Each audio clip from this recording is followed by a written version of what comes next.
జిల్లా కేంద్ర సహకార బ్యాంకులో పనిచేస్తున్న ఉద్యోగుల సమస్యల పరిష్కారమే తమ ప్రధాన లక్ష్యమని తూర్పుగోదావరి జిల్లా కేంద్ర సహకార ఉద్యోగుల సహకార సంఘం ఏపీసీసీ బీఈఏ నాయకులు తెలిపారు.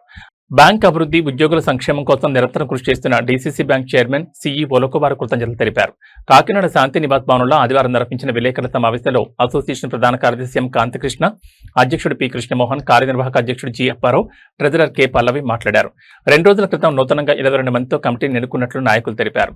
జిల్లాలోని డీసీసీ బ్యాంకుల్లో వేతనాల పెంపు అంశంపై సమస్యలున్న సమయంలో బ్యాంక్ ఆర్థిక పరిస్థితిని దృష్టిలో ఉంచుకుని తమకు రావాల్సిన బకాయిల విషయంలో తాము సహకరించామని చెప్పారు. తమకు రావాల్సిన 41 నెలల ఏరియర్స్ ను ప్రస్తుతం తీసుకోకుండా బ్యాంక్ అభివృద్ధికి సహకరిస్తున్నామని తెలిపారు. బ్యాంకుపై ఉద్యోగ సంఘంపై మరో అసోసియేషన్ తప్పుడు ప్రచారం చేస్తోందని ఆరోపించిన నాయకులు, ఉద్యోగులు ఆ ప్రచారాన్ని నమ్మొద్దని కోరారు. బ్యాంకు నష్టాలకు ప్రధాన కారణాల్లో ఎన్పీఏలు కూడా ఒకటని తాము గుర్తించామని తెలిపారు. ఈ విషయాన్ని చైర్మన్ దృష్టికి తీసుకెళ్లగా ఆయన తన పరిచయాలు, పలుకుబడిని ఉపయోగించి ప్రభుత్వ నిధులు తీసుకురావడంతో పాటు బ్యాంక్ అప్పులను గణనీయంగా తగ్గించేందుకు కృషి చేశారని పేర్కొన్నారు.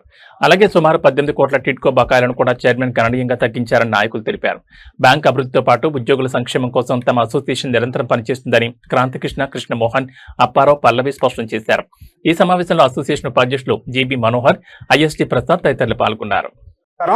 మేము cooperative central bank employees association అండి. మనం ఏదైతే మేము డీసీసీబీ ఎంప్లాయీస్ని, మేమైతే అసోసియేషన్ మాది Andhra Pradesh cooperative central bank employees association. దానికి నేను జనరల్ సెక్రటరీగా ఉన్నాను, సార్ ప్రెసిడెంట్గా ఉన్నారు, మేడం ట్రెజరర్, అలాగే వైస్ ప్రెసిడెంట్గా మనోహర్ గారు ఉన్నారు. ముందుగా మిమ్మల్ని అందరినీ ఎందుకు పిలిచాము అంటే, మేము నూతనంగా ఒక కమిటీ ఫామ్ అయింది నిన్న. బ్యాంక్ సంబంధించి, ఎంప్లాయీస్ సంబంధించి ఒక అసోసియేషన్ ఉంది. అది ఏఐబి అండర్టేకింగ్లో ఉన్నాయో. Andhra Pradesh cooperative central bank employees అసోసియేషన్కి ప్రతినిధులుగా మేము నిన్నే నియమించడం జరిగింది. ఒక ఎలక్షన్ కూడా జరిగింది. దాంట్లో జనరల్ సెక్రటరీగా నేను ఎం క్రాంతికృష్ణ ఎలక్ట్ అయ్యాను. ప్రెసిడెంట్గా కామ్రేడ్ పి కృష్ణమోహన్ గారు, అలాగే ట్రెజరర్గా కె పల్లవి గారు, వైస్ ప్రెసిడెంట్గా జీబీ మనోహర్ గారు ఎన్నుకోవడం జరిగింది. అలాగే ఇతర కమిటీ సభ్యులు కూడా ఒక 22 మంది ఒక కమిటీగా ఫామ్ అవడం జరిగింది. ఏదైతే ఎంప్లాయీస్ ఉన్నారో, ఎంప్లాయీస్ యొక్క సమస్యల కోసం మా అసోసియేషన్ ఎప్పుడూ కూడా ముందుండి ప్రయాణం చేస్తూ ఉంటుంది. ప్రత్యేకించి ఎంప్లాయీస్కి వచ్చినట్టు ఇబ్బందులు ఏమైనా ఉన్నా కూడా అసోసియేషన్ పరంగా మేము టేకప్ చేస్తాం. గత 3 సంవత్సరాలు కూడా నేనే జనరల్ సెక్రటరీగా ఉన్నాను. మరి ఈసారి కూడా మరొకసారి నాకు సర్వీస్ చేసే అవకాశం నాకు దక్కింది. సో నిన్న జరిగినటువంటి ఎలక్షన్లో నేను మళ్ళీ జనరల్ సెక్రటరీగా నియమించబడ్డాను. అదేవిధంగా మా కమిటీలో 22 సభ్యులు కూడా మన బ్యాంక్ ఎంప్లాయీసే. వివిధ క్యాడర్లో ఉన్న వాళ్ళందరూ కూడా అసోసియేషన్లో వైస్ ప్రెసిడెంట్లుగా, జాయింట్ సెక్రటరీలుగా, అలాగే బోర్డ్ ఆఫ్ డైరెక్టర్స్ కింద ఉంటారు. సో సమాముఖంగా కాకినాడ డీసీసీబీ ఎంప్లాయీస్కి అసోసియేషన్ ఏపీసీసీబీఏగా మేము ఒక 22 మంది సభ్యులతో ఒక నూతన కమిటీ అనేది ఫామ్ అయింది సార్. సో ఆ విషయం సమాముఖంగా మీడియా ప్రతినిధులకు తెలియజేయాలనే ఉద్దేశంలో ఒక ప్రెస్ మీట్ పెడదాం అనుకున్నాం. అంతేకాకుండా ఎంప్లాయీస్కి సంబంధించి ఏదైనా ఇష్యూస్ ఉన్నా కూడా అసోసియేషన్ పరంగా మేము పూర్తిగా టేకప్ చేస్తాము. ఎప్పుడు కూడా ఒక ఎంప్లాయీకి ఏ ఇబ్బంది వచ్చినా కూడా అసోసియేషన్ వెనకలే ఉంటుంది. ఎందుకంటే all India bank employees association AIB ఏదైతే ఉందో దాన్ని ఎఫిలియేటెడ్గానే ఏపీసీసీబీఐకి వర్క్ చేస్తుంది. అందులో మేము సభ్యులుగా ఉన్నందుకు చాలా గర్వంగా ఫీల్ అవుతాం.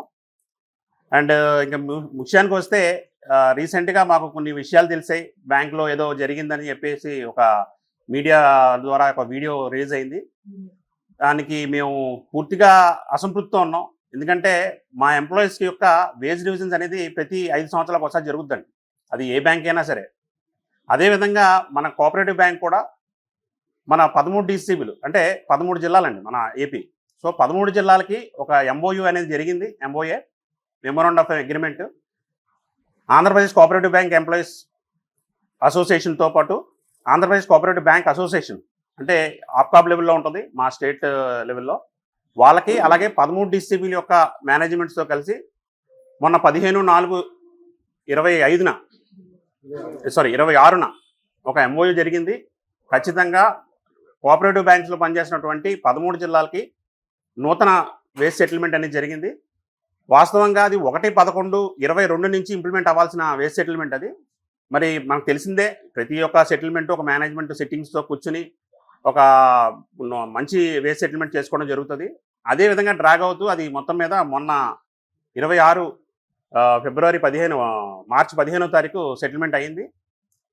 ఏదేమైనప్పటికీ కూడా 13 జిల్లాల్లో ఉన్న ఫైనాన్షియల్ పర్టికులర్స్ కానివ్వండి, మా కాకినాడకు సంబంధించిన మన జిల్లాకు సంబంధించిన పర్టికులర్స్ కానివ్వండి కొంచెం ఇతర జిల్లాలతో కంపేర్ చేస్తే మా బ్యాంక్ కొంచెం వీక్గా ఉండడం, సో దాని మీద ఇంప్లిమెంట్ అయినటువంటి వేస్ట్ సెటిల్మెంట్ ఏదైతే ఉందో అది 12 డిసిసి బిల్కి ఇంప్లిమెంట్ అయింది.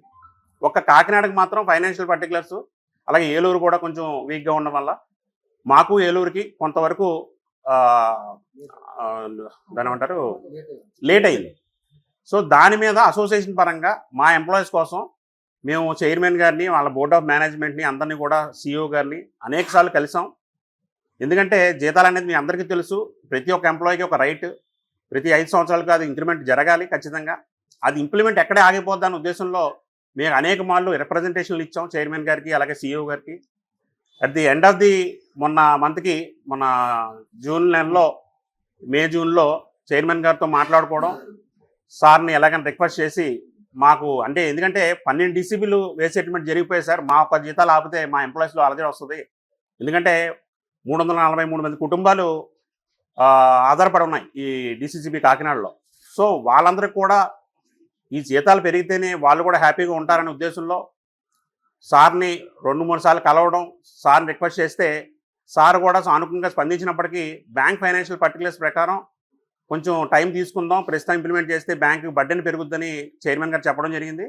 అయినప్పటికీ అసోసియేషన్ పరంగా కనీసం ఎరియర్స్ పక్కన పెడదాం. ఎరియర్స్ అని ఎందుకు అంటున్నామంటే 1/11/22 నుంచి మనకు జీతాలు ఇవ్వాలి సార్. సో మనం ఇప్పుడు 26లోకి వచ్చేసాం. సో ఈ 4 సంవత్సరాలు సంబంధించిన ఎరియర్ అమౌంట్ కూడా ఇవ్వాల్సి ఉంది. అట్లీస్ట్ పెరిగిన జీతాలు మాత్రమే పెంచండి అని ఒక చిన్న రిక్వెస్ట్తో సార్ని కలవడం జరిగింది. అది ఏదైతే ఉందో ఎప్పుడన్నా ఏదైనా ఒక ఇంప్లిమెంటేషన్ చేసినప్పుడు ఫైనాన్షియల్ ఇయర్ నుంచే ఇస్తారు. సో గతంలో ఎలా ఉన్నప్పటికీ కూడా మాకు ఒక 41 నెలలు ఎరియర్ అనేది తీసుకోవడం లేదు. అది స్వచ్ఛందంగా అందరూ ఎంప్లాయీస్ కూడా ఒప్పుకున్నాం. సరే సార్, బ్యాంక్ బాగున్నప్పుడే మేము ఆ ఎరియర్ అనేది తీసుకుంటాం, ప్రస్తుతానికి మా కొత్త జీతాలు ఇంప్లిమెంట్ చేయండి, ఎందుకంటే మీరు వచ్చిన తర్వాత అందరూ ఈగర్గా వెయిటింగ్లో ఉన్నారు, కొత్త జీతాలు వస్తాయి. ఎందుకంటే 12 డిసిసిబిలు చేసేసుకున్నాయండి, మిగతా జిల్లాలో అందరూ ఇంప్లిమెంట్ చేసుకుని ఉన్నారు. ఒక్క మన కాకినాడ ఆగిపోతే మన ఎంప్లాయీస్ 300 మంది ఇబ్బంది పడే పరిస్థితి ఉందని చెప్పి సార్ని రిక్వెస్ట్ చేసుకోవడం, దానికి ఆయన సానుకూలంగా ఉన్నప్పటికీ కూడా పైనుంచి కొన్నిసార్లు అప్కమ్ నుంచి కానివ్వండి, వేరే నుంచి కానివ్వండి, వాళ్ళు బ్యాంక్ ఫైనాన్షియల్ పొజిషన్ బట్టి మీరు ఇంప్లిమెంట్ చేసుకోండి అని చెప్పడం జరిగింది. సో దాని మీద మేము చైర్మన్ గారిని మళ్ళీ రిక్వెస్ట్ చేసి ఖచ్చితంగా కొంచెం ఇంప్లిమెంట్ చేయమంటే కోరాము. దానికి ఆయన ఎంతో సహృదయంతో మా ఎంప్లాయీస్ కోసం ఆయన ఎంతో కష్టపడి మేనేజ్మెంట్స్ బోర్డు మీటింగ్ పెట్టారు. బోర్డు మీటింగ్లో ఆప్కా వాళ్ళు, నబార్డు వాళ్ళు, వాళ్ళ ఆఫీసర్స్ అందరి సమక్షంలోనే దాన్ని యాక్సెప్ట్ చేయడం జరిగింది. అదేవిధంగా జనరల్ బాడీ మీటింగ్లో మొన్న ఇక్కడే జరిగింది ఫ్యాబ్ హౌస్లో. ఆ జనరల్ బాడీలో కూడా అందరూ ప్రెసిడెంట్లు ఆమోదంతోనే మా వేస్ట్ సెటిల్మెంట్ అనేది యాక్సెప్ట్ అయింది. మరొక ఉదాహరణ ఏంటంటే ఎల్టీసీ అంటే కుటుంబ సభ్యులతో ఎవరైనా 4 కానీ లేదా అమ్మ తల్లిదండ్రులు ఉంటే 6 కానీ ఎక్కడికైనా ఏదైనా విహార యాత్రకు వెళ్తే 4,000 కిలోమీటర్ల వరకు వెళ్ళే అవకాశం ఉంటుంది. ఆ 4,000 కిలోమీటర్ల వరకు వెళ్ళే అవకాశాన్ని కూడా కోల్పోయి కనీసం ఎల్టీసీ అన్నది బెనిఫిట్ మేము పూర్తిగా రద్దు చేసుకుని స్వచ్ఛందంగా ఇచ్చాం సార్ ఎంప్లాయీస్. ఎందుకంటే బ్యాంక్ పరిస్థితి బాగోలేదండి. ఈ బ్యాంక్ పరిస్థితి ఎలా బాగుపడడం గల కారణం ఇప్పుడు పనిచేస్తున్న ఏ ఒక్క ఎంప్లాయీ కూడా బాధ్యత లేదని ముక్త కంఠంతో పత్రికా సమావేశం మీ అందరి సమస్యలు చెప్పదలుచుకున్నాం సార్. ఎందుకంటే ఇక్కడ పనిచేస్తున్న ప్రతి ఎంప్లాయీ కూడా ఇన్ని బెనిఫిట్లు కోల్పోతూ మా కుటుంబాలు నిలబెట్టుకోవడానికి, బ్యాంక్ నిలబెట్టుకోవడానికి పనిచేస్తున్న తాపత్రయాన్ని మీకు అర్థం చేయడం కోసం, చెప్పడం కోసమే ఈ మీ సమావేశం ఏర్పాటు చేయడం జరిగింది. సుమారు 2,70,000 మంది వరకు అకౌంట్ హోల్డర్స్ ఉన్నారు. వాళ్ళందరూ కుటుంబాల యొక్క లబ్ధి కొరకు అలాగే లోనింగ్స్ 1,30,00,000 వరకు లోనింగ్స్ ఉన్నారు. సో సొసైటీ ఈ బ్యాంక్ లేకపోతే సొసైటీ ఉండదు. సొసైటీలో సుమారుగా 2,000 మంది వరకు కూడా 2,000 మంది వరకు కూడా ప్రత్యక్షంగా కానీ పరోక్షంగా కానీ సొసైటీలో కూడా ఈ డిసిసి బ్యాంక్ మీదే ఆధారపడి ఉన్నారు సార్. సో మెసెంజర్లు కానీ సెక్యూరిటీస్ ఇవన్నీ చూసుకుంటే సుమారు 3,000 కుటుంబాలు యొక్క భవిష్యత్తు ఈ బ్యాంక్ మీద ఆధారపడి ఉంది. వీటన్నిటికీ కూడా ప్రతి ఎంప్లాయీ కూడా సాక్రిఫైస్ చేసి దీన్ని నిలబెట్టి బతికించాలనే ఉద్దేశంతో మాత్రమే పనిచేస్తున్నారు. దానికి మంచి ఉదాహరణ ఏంటంటే గౌరవ చైర్మన్ తుమ్మల రామచంద్రబాబు గారు వచ్చిన తర్వాత డిపాజిట్స్ అనేవి సుమారు 200 కోట్లు పెరిగినాయి. గోల్డ్ లోన్స్ అనేవి 300 కోట్లు పైసలు పెరిగినాయి. ప్రస్తుతానికి అయితే 400 కోట్లు పెరిగినాయి. లాస్ లో ఉన్న బ్యాంకుని సుమారు ఆపరేషన్ లాస్ లో ఉన్న బ్యాంకుని గత నెల రిపోర్ట్ ప్రకారంగా అయితే 2,40,00,000 74 లక్షల రూపాయల ప్రాఫిట్ లో తీసుకొచ్చారు చైర్మన్ గారు ఆధ్వర్యంలో. మరొక మంచి ఆయనకున్న పలుకుబడి, బయట ఉన్న సమాజంలో ఉన్న పేరు దాన్ని ఉపయోగించుకుని గత గవర్నమెంట్ లో టిట్కో రుణాలను ఇచ్చారు. ఇవ్వడం వల్ల దానికి అదన్నీ కూడా ఎన్పిఏకి అయిపోయి సుమారుగా 18 కోట్ల నుంచి 28 కోట్ల వరకు లాస్ పోయింది. గవర్నమెంట్ నుంచి రావాల్సిన 1,84 లక్షల రూపాయల ఫండ్ రప్పించి అవన్నీ కూడా టిట్కో రుణాలకు జమ చేయడం వల్ల 7 కోట్ల పైచిలుపు ఎన్పిఏ బయటకు వచ్చింది. సో సిఆర్ఏఆర్ కూడా 3.24 ఉన్న సిఆర్ఏఆర్ అని 4.4 పెంచారు. ఈ ప్రామాణికరాలన్నీ కూడా పాటిస్తూ ఫాలో అవుతూ నాబార్డు యొక్క గైడ్ లైన్స్ తీసుకుంటూ ఆప్కాడ్ యొక్క గైడ్ లైన్స్ తీసుకుంటూ ఎంప్లాయీస్కి ఇచ్చే బెనిఫిట్ పొందితేనే ఈ బ్యాంక్ బాగుపడుతుందని అందరూ నమ్మి జనరల్ బాడీ సమక్షంలో ఆమోదించి పెంచడం జరిగిస్తారు. చైర్మన్ గారు కానీ మేము కానీ ఒక మాట ఇచ్చాం. ఏమి ఇచ్చామంటే ఎంప్లాయీ బాగుంటేనే బ్యాంక్ బాగుంటుంది. మీరు ఎంప్లాయీకి ఇవ్వాల్సిన పూర్తి బెనిఫిట్లో ఇన్ని కోల్పోతున్నాం, ఓన్లీ జీతాలు మాత్రమే పెంచండి, మేము బ్యాంక్ నిలబెట్టుకోవాల్సిన బాధ్యత మాది. బోర్డు అనేది ఒక 5 సంవత్సరాలు ఉంటుంది, లేకుంటే 10 సంవత్సరాలు ఉంటుంది. మా అందరూ కూడా కొత్త జనరేషన్ సార్.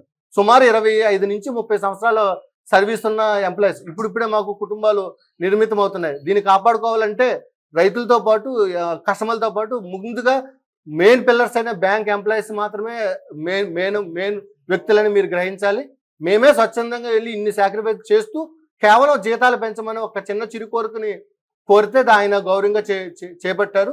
దాన్ని గతంలో జరిగిన పే సెటిల్మెంట్ ని గౌరవ సభ్యులందరికీ వినిపిస్తున్నాం. ఇది ఓన్లీ యూనియన్ల మధ్య ఆధిపత్య పోరు తప్ప ఇంకోటి ఏం లేదు. సుమారు 343 మంది స్టాఫ్ ప్రస్తుతానికి ఉంటే అందులో ఓన్లీ మా ఏపీసీసీబీ కాకినాడ యూనిట్ కు మాత్రమే సుమారు 284 మంది ఉన్నారు. మీరు గ్రహించాలి, 284 మంది 343 మందిలో 284 మంది ఒక యూనియన్ లో ఉన్నారు.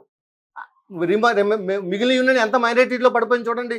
వాళ్ళకి అక్రస్ ఉంటుంది కదా, ఆ అక్రస ద్వేషం అన్నది ఏర్పడుతుంది ఎవరికన్నా సర్వసాధారణం.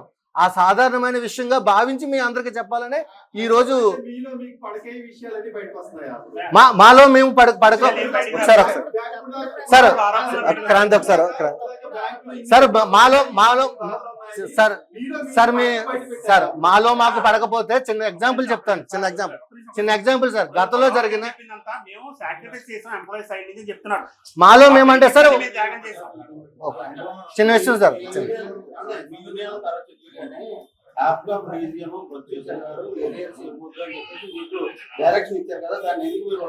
డైరెక్షన్ ఇవ్వలేదు సార్. అది జస్ట్ ఆవిడ సిఫార్సు చేశారు. ఏమని? మీ సిఆర్ఏఆర్ మెరుగుపరుచుకోమని చెప్పారు.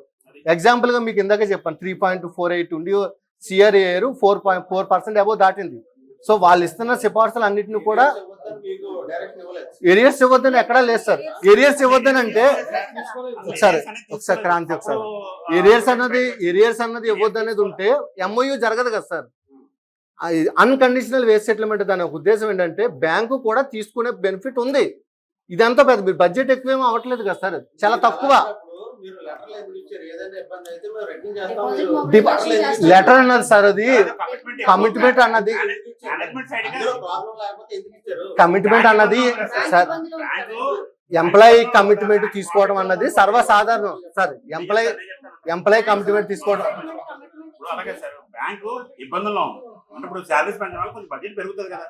సో మేము మా సైడ్ నుంచి ఎఫర్ట్స్ పెడతాం, డిపాజిట్ పెంచుతాం, లోనింగ్ పెంచుతాం, షేర్ క్యాపిటల్ పెంచుతాం. మా కమిట్మెంట్ మేము ఇస్తేనే కదా మేనేజ్మెంట్ కూడా మమ్మల్ని నమ్మి మాకు శాలరీస్ పెంచుతుంది. అది ఒక కమిట్మెంట్ లెటర్ తప్పితే అది ఏదో తప్పుడుగా ఉద్దేశించేది కాదు. అది ఇప్పుడు జరిగే ప్రాసెస్ లో భాగమే. ప్రాఫిట్ లో ఉందనుకోండి సార్, జీతాలు ఆటోమేటిక్ గా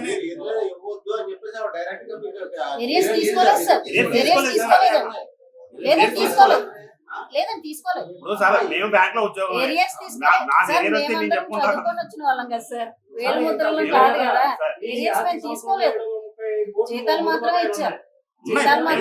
సార్ అది సార్ అది ఈ ఆర్థిక సంవత్సరంలో అది కాదు సార్. అది గత సంవత్సరాల నుంచి వస్తున్న సార్. అది ఈ ప్రస్తావన సంవత్సరంలో ఆర్థిక సంవత్సరం కాదు. బ్యాంక్ అన్నప్పుడు లాస్ లో ఏర్పడింది. ఏ సంవత్సరానికి ఆ సంవత్సరానికి ఆడిట్ రిపోర్ట్ ఉండదు. గతంలో జరిగే లాస్ కూడా మళ్ళీ సంవత్సరానికి కలుపుతారు. గత 20 సంవత్సరాల నుంచి ఏర్పడుతున్న లాసుల్లో గత 4 సంవత్సరాల నుంచి లాస్ లోకి వెళ్తుంది. అది పైచిలకి ఈ రోజు 714 కోట్లు 730 అంటే ఈ యాజ్ ఆన్ డేట్ కి 714 వచ్చింది సార్, తగ్గింది. అది ఆర్థిక సంవత్సరం ఎండింగ్ లో సార్. అది ప్రస్తుతానికి అయితే మీరు అన్నట్టుగా 730 కోట్లలోంచి తగ్గింది, 717 కోట్లు తగ్గిందండి. కష్టపడ్డాం కాబట్టి ఈ రోజు వేస్ట్ సెటిల్మెంట్ జరిగింది. కష్టపడ్డాం. ఆ కమిట్మెంట్, మీరు కమిట్మెంట్ అన్నారు, మాకు డిపాజిట్ల మీద టార్గెట్ ఇస్తారు సార్. ప్రతి బ్రాంచ్ కూడా పల్లెటూరులో ఉన్న బ్రాంచ్కి 33 లక్షలు డిపాజిట్ చేయాలి, గోల్డ్లోనే 50 లక్షలు చేయాలి ప్రతి నెల కూడా. పెద్ద బ్రాంచ్లో అయితే 1 కోటి రూపాయల వరకు ఉంటుంది. అంటే బ్యాంకు తీసుకునే కమిట్మెంట్ ఎంప్లాయీస్ దగ్గర నుంచి ప్రతి ఎంప్లాయీ 341 మంది దగ్గర నుంచి కూడా తీసుకుంటారు. ఆ కమిట్మెంట్ నే కాగితం రూపంలో అడుగుతారు, మేము అక్నాలజ్మెంట్ ఇస్తాం. సో నేనే మేనేజరు, నా కింద వాళ్ళకి ఒక్కొక్కరికి 2 లక్షలు టార్గెట్ ఇస్తా. సొసైటీస్ ఉన్నాయి, వాళ్ళకు 2 లక్షలు ఇస్తా. వాళ్ళ కమిట్మెంట్ ఇస్తాను నేను, వాళ్ళ దగ్గర నేను అక్నాలజ్మెంట్ తీసుకుంటా. ఎందుకంటే నేను వాళ్ళకి వర్క్ అసైన్ చేసినట్టుగా a should be there take some commitment. ఆ కమిట్మెంట్ తీసుకోవడం అనేది బ్యాంక్ మేనేజర్గా నేనే తీసుకున్నప్పుడు బ్యాంక్ తీసుకోవడం తప్పు లేదు అన్న ఉద్దేశంతో 341 మంది కూడా కమిట్మెంట్ ఇస్తారు. ఈ కమిట్మెంట్ అన్నది ఈ ఒక్క రోజు వచ్చినది కాదు సార్, ప్రతి ఆర్థిక సంవత్సరం ప్రారంభంలో జరుగుతుంది. అండర్లైన్ చేయాల్సిన విషయం కాదు సార్. బ్యాంక్ లో ప్రతి రోజు జరుగుతున్న కార్యక్రమం మేము తీసుకుంటూ ఉంటాం, ఇస్తూ ఉంటాం. అది బ్యాంకర్ కి ఒక ఎంప్లాయీకి జరిగే సంభాషణలో జరిగేది. అది ప్రత్యేకించి ఎందుకు ఇచ్చారు అనే దానికి ప్రశ్న లేదు. అది మేము మేమే అసంతృప్తిలో ఉంటే మీరు మమ్మల్ని మా సైడ్ మీరు అడగాలి. ఎంప్లాయీస్ సైడ్ గా మేమే కమిట్మెంట్ ఇచ్చినప్పుడు అసలు ఆ ఇబ్బంది రాలేదు. ఇప్పుడు కూడా వచ్చింది. ఆ రోజు ఏదో ఎంప్లాయీస్ లో అల్లరి వచ్చేసింది, ఎంప్లాయీస్ అందరూ తిరుగుతున్నారు ఏదో రాశారు. మాకు చాలా బాధ అనిపించింది. మేమే ఎంప్లాయీస్, మా సైడ్ నుంచి వెళ్ళి ఆందోళన మీ సైడ్ నుంచి ఎందుకు వచ్చింది అనేది మాకు ఆశ్చర్యం అనిపించింది. కానీ ఫైనల్ గా ఒకటే చెప్తాను సార్, మాకు మంచి వేస్ట్ సెటిల్మెంట్ స్టేట్ లెవెల్లో జరిగింది. దాన్ని మేము మా చైర్మన్ గారు అలాగే మా బోర్డ్ ఆఫ్ మేనేజ్మెంట్ దాన్ని అప్రూవల్ చేసుకుని జనరల్ బాడీలో ఆమోదం పొందిన తర్వాత మాత్రమే మేము కొత్త జీతాలు తీసుకున్నాం. అంతే తప్పితే ఇందులో ఎటువంటి జరగలేదు. మా చైర్మన్ గారి మీద వచ్చినటువంటి ఈ ఏదైతే ఆర్గ్యుమెంట్స్ ఉన్నాయో వాటిని పూర్తిగా అసోసియేషన్ పూర్తిగా ఖండిస్తున్నాం. ఎంప్లాయీస్ సైడ్ నుంచి ఎటువంటి అభ్యంతరం లేదు. ఎంప్లాయీస్ అందరూ చాలా హ్యాపీగా ఉన్నారు. కేవలం కొంతమంది రిటైర్డ్ అయిపోయిన ఉద్యోగులు వాళ్ళకి ఏదో బెనిఫిట్లు రావట్లేదు ఉద్దేశంలోనే, అలాగే యూనియన్ లో ఇలా చీలికలు వస్తున్నాయి, సభ్యత్వం పోతుందనే కోపంతో కొంతమంది అప్రోచ్ అయ్యి కొంతమంది మీడియా ఛానల్ ద్వారా వాళ్ళు విష ప్రచారం చేశారనేది ఈ సభముఖంగా అర్థమవుతుంది. దీంట్లో ఇంకేమన్నా ఫర్దర్గా మీకు ఏమన్నా ఉంటే మేము దానికి సంజాయిస్తాం.